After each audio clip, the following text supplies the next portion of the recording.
Hi. In this video 3, we'll discuss polynyms in terms of theoretical ideas about action-based context. If you aren't familiar with polynyms, check out either of our earlier videos. Here, we'll first discuss polynym dimensions in relation to intensions and extensions. This will provide a good general view of the polynym as a theoretical construct. If you're not familiar with the terms intensions and extensions, intentions is spelled with an S and not a T. It doesn't mean to plan or intent like the word intentions spelled with a T means. It indicates the internal content of a term. So for example, consider the question, what is the thing that we drive on roads and highways that takes passengers from one place to another? The answer indicates the extension.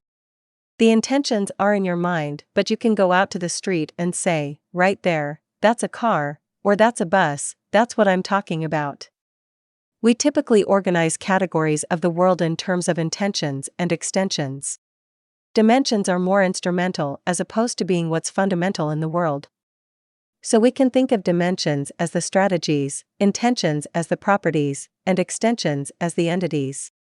Theoretically, strategies are about coping, properties are about what is connotated in the mind, and entities are about what's denoted in the world, and it's all about interacting with the world.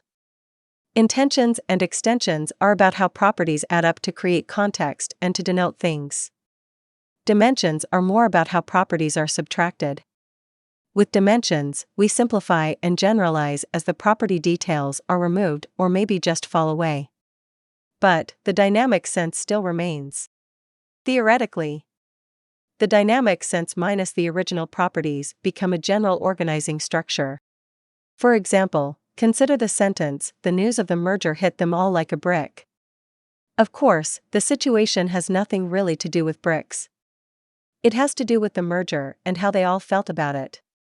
This is the situational context, the communicative ability to present or understand the objective circumstances in which an event occurs, and will sometimes include the appropriate behaviors associated with it. So how do we deal with brick?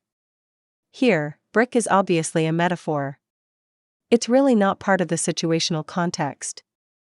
It's part of another kind of context that dimensions depend on. At least, that's how we're looking at it.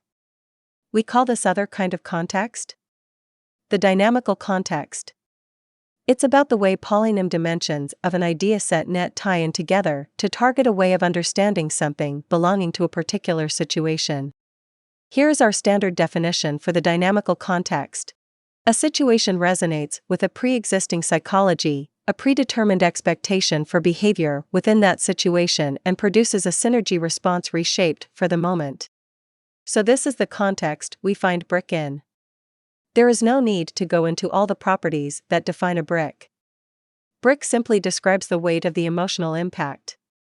The dynamical context overlays the situational context like a series of frames. It's kind of like a convolutional model, but that's beyond the scope of this presentation.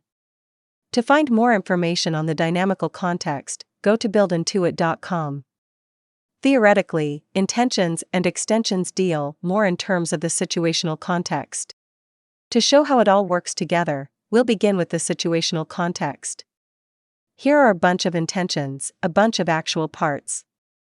And, as we can see, it denotes a car, the class of object that the intentions denote.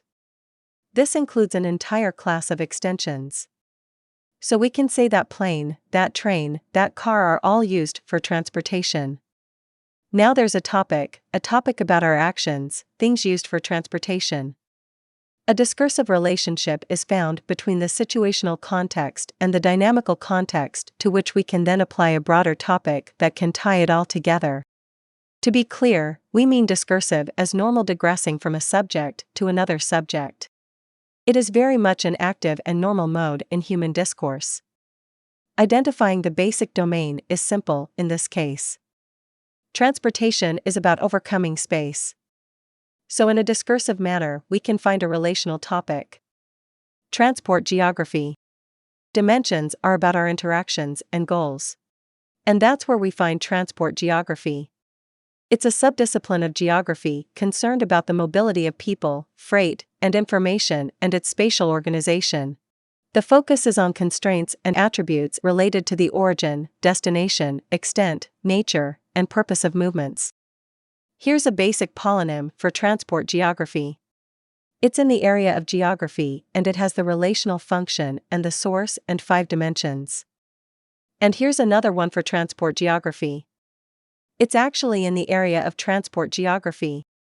It's dealing with people, freight, and information as different types of mobility.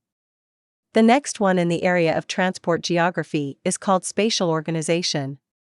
Its dimensions are in steps. You begin with the constraints, and then you find the attributes.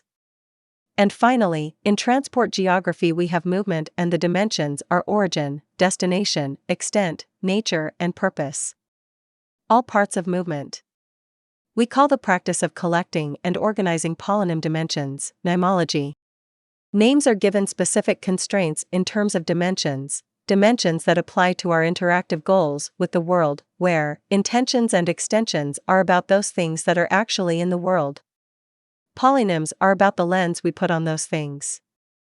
In this video, we introduce the dynamical context, the lens as something different from the situational context, the world.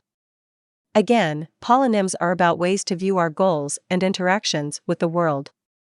So in the car example, a means of transportation can be thought of in transport geography frameworks.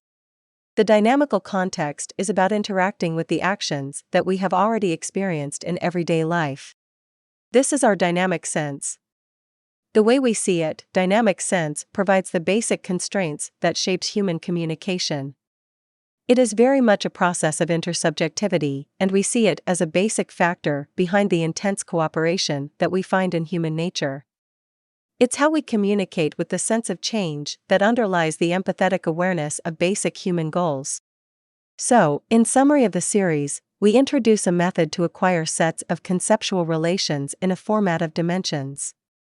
We call it nymology, a practice of collecting and organizing idea sets. Each a set of terms representing a certain number of dimensions used to strategically unfold, frame, or simplify a concept. Each set functions as either part, step, or type. A dimension number is called a polynym, mononym, duonym, trionym, tetronym, pentanym, and so on. Entries include area, source, URL, and user. A collection resembles a thesaurus and can be used to help populate knowledge-based systems and enhance queries. Well, that's it. I want to thank you for hanging in there to the end of this introduction series. Remember to visit nymology.org. And while you're there, enter a polynym of your own and play some polynym games. All polynyms are welcome, especially those belonging to new projects and ideas that can be shared through the database. So enter your own polynym or any that you like, classic or new. Until the next video, the next interaction and goal, we thank you and hope you stay well. And remember to contact us at polynyms@gmail.com.